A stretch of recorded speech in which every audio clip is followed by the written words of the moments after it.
हमको पढ़ना है सिंपल माइक्रोस्कोप क्या होता है, ध्यान सुनिए। सिंपल माइक्रोस्कोप में एक कॉन्वेक्स लेंस होगा, केवल एक, कंपाउंड में दो होता है केवल एक, और एक फोकस होगा, इसका लेंस का एक फोकस होगा।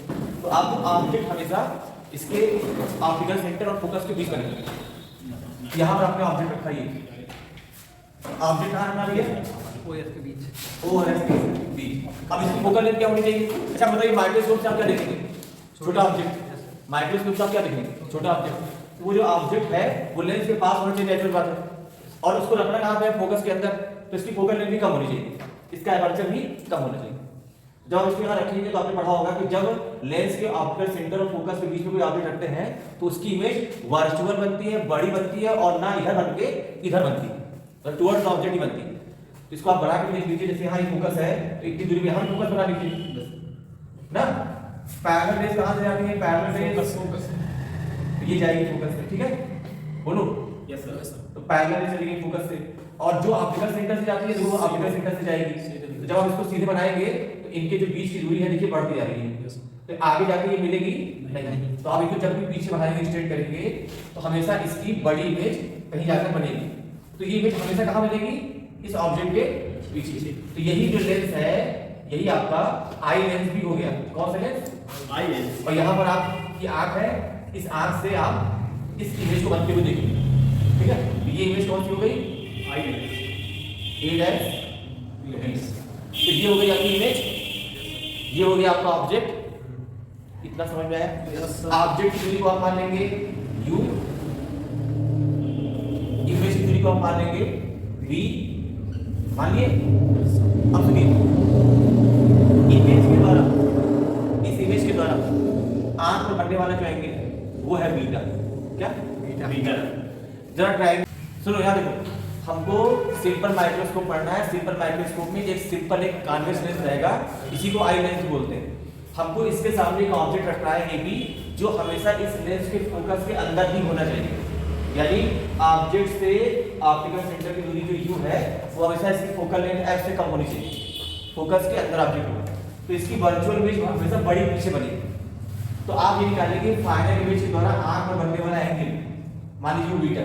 तो tan बीटा की वैल्यू आपने सॉल्व की, tan beta is equal to AB upon OA, यानी AB अपॉन U, इस ट्रायंगल OAB।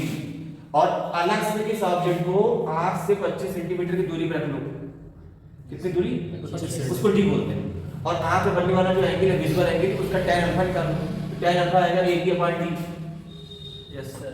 अब दोनों को आप डिवाइड कर दो, बीटा अपॉन अल्फा, ये मैग्नीफिकेशन का फार्मूला है। अब यहाँ tan लगा सकते हैं छोटे एंगल के लिए। tan बीटा की वैल्यू है AB अपॉन U, और tan अल्फा की वैल्यू है AB upon D। AB cancel, D upon U, D इसमें 25 सेंटीमीटर है, U आप हमेशा 25 सेंटीमीटर में लिखिएगा। तो आपका जो मैग्नीफिकेशन का फार्मूला आया कितना आया? D अपॉन U, या 25 सेंटीमीटर अपॉन U। U को कृपया 25 सेंटीमीटर, मतलब U हमेशा सेंटीमीटर में होना चाहिए। तो ये आपका मैग्नीफिकेशन का एक जनरल फार्मूला आ गया। अब इसमें दो केस है भैया, सुन लो पहले, यहाँ देख लो, दो केस है इसमें। कोई बच्चा है जिससे समझदार बच्चा है, वो हमेशा क्या करेगा? सिंपल माइक्रोस्कोप के मैग्नीफिकेशन का फार्मूला 25/u याद रखिएगा। याद हो गया? अब यहाँ दो केस हैं, वो आपको बार-बार मिलेंगे। अभी मैं दो लेंस कर दूंगा, कंपाउंड माइक्रोस्कोप वहां भी मिलेगा, कंपाउंड टेलीस्कोप वहां भी मिलेगा। इसे ध्यान से सुनो। ये जो u है ये ऑब्जेक्ट की दूरी है ना, ठीक है। अब आप बताइए ऑब्जेक्ट कहाँ रखेंगे आप? फोकस और फोकस के अंदर, यानी इसको अगर आप फोकस के पास है तो मैक्सिमम आप फोकस करा सकते हैं। Yes yes. अगर ऑब्जेक्ट आपने AB फोकस में रख दिया तो इसके और आगे जा सकते हैं नहीं, क्योंकि फोकस के अंदर रहना आपको। तो अगर ऑब्जेक्ट AB फोकस में है, इमेज कहाँ बनेगी? इंफिनिटी पर। हाँ यस सर। तो अगर मैं U इधर क्या रख लूं, U इधर क्या रख लूं? F, तो इमेज कहाँ बनेगी? इंफिनिटी पे। अच्छा बताओ, U जो है अगर मैं F रख दे रहा हूँ तो U की ज्यादा वैल्यू की कम? अरे U की वैल्यू दूर करोगे बढ़ेगी ना। Yes sir. तो जो मैग्नीफिकेशन है उसकी दो केस हैं। मैग्नीफिकेशन की मिनिमम वैल्यू क्या होगी? D upon F। और इस वक्त जो इमेज है वो कहाँ बन रही है? इंफिनिटी पर। उसको बोलते हैं रिलैक्स आईज। कौन सी आईज? Relax eyes. या इसको नॉर्मल विजन भी बोलते हैं। क्या बोलते हैं? Normal vision. नॉर्मल विजन में फाइनल इमेज इंफिनिटी बनती है। दूसरा केस आपसे कहेगा कि ये जो फाइनल इमेज बन रही है, इमेज वो 25 सेंटीमीटर बन रही है। ये देखो इमेज आप सबसे दूर कितना कर सकते हैं, इन्फिनिटी, और सबसे पास कितना कर सकते हैं, 25 सेंटीमीटर। तो अगर ये u जो v है ये 25 हो जाए, अगर ये जो v है ये 25 हो जाए,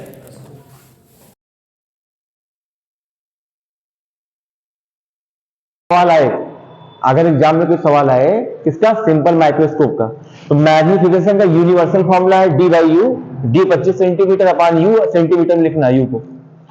और अगर इसके दो केस की बात करें तो इसका दो केस है, एक है फाइनल इमेज इन्फिनिटी पर, तो उस वक्त ये जो यू है वो एफ हो जाएगा, तो उसका फॉर्मूला हो गया एन, और वो मिनिमम होगा क्योंकि यू आपने ज्यादा लिया है, तो एक फॉर्मूला हो गया डी बाई एफ। यहां पे एफ को सेंटीमीटर में लिखना, कहां लिखोगे, क्योंकि जो डी है ना ये भी सेंटीमीटर में है, 25 सेंटीमीटर, हाँ है ना, तो ये मिनिमम मैग्निफिकेशन हो गया। और अगर तुम इसका मैक्सिमम फाइंड करना चाहते हो तो उसके लिए फाइनल इमेज कहां बनाओगे, फाइनल इमेज कहां बनाओगे, 25 सेंटीमीटर पर।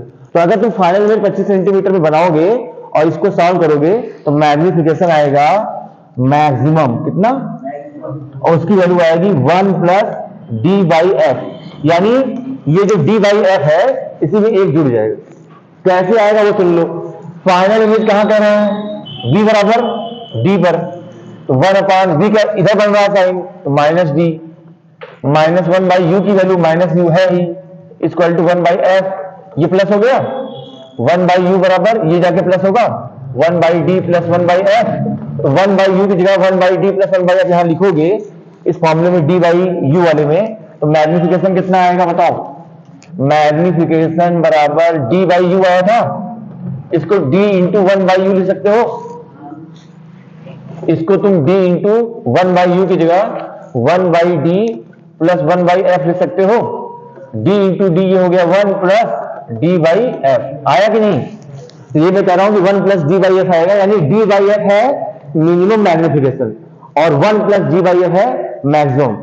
जैसे आपके एग्जाम में आया किसी सिंपल माइक्रोस्कोप के लिए मिनिमम मैग्निफिकेशन की वैल्यू 4 है, मैक्सिमम की वैल्यू बताओ 5, एक ज्यादा, यानी 4 से कम नहीं आएगा, 5 से ज्यादा नहीं।